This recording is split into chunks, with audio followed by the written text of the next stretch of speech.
Welcome back, everyone. You may be having some issues where for some reason the buttons on your Xbox Series X or S controller are just not working. Now this can happen for a couple of different reasons. The very first thing I would recommend you to actually look at is to make sure there's no dust or debris, as always, stuck inside of the controller itself. There are many times where sometimes the buttons on your controller may actually end up having some issues. So what you want to do is just kind of move your controller around a little bit like the buttons, just like so.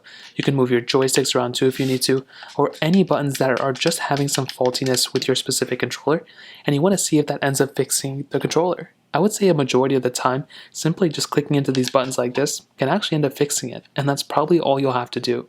Now, for some reason that doesn't fix it, another thing I'd recommend doing is making sure that your controller is fully functional. If for some reason your controller is having some issues, I would recommend making sure that your controller is either paired wirelessly or wired to your actual console.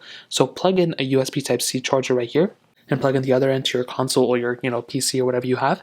And most of the time the controller will be detected by your specific console, PC, whatever it is, and all you want to do at that point is start clicking the buttons. If the buttons are starting to register, then that was pretty much the issue and there's really not much else you have to do there. But if for some reason your controller is still not being registered with your specific PC, you may have to actually replace the controller. Sometimes this may happen, but before you get there, I would recommend connecting your controller or whatever to different PCs, to different Xboxes, and seeing if they're still not working. If they are still not working as of that point, well, you may have to either replace the batteries of your controller, you may have to check whether or not the controller is still being, actually connected to that, PC or console, and at that point, you may have to either contact Microsoft and have them take a look at your controller. So that's pretty much it. If you have any other questions or anything, let me know in the comment section below. Hit the like button, that would mean so much, but definitely hit that subscribe button. More importantly than everything else, I love every single one of you guys. Hopefully I'll catch you guys in the next video. Peace out till then.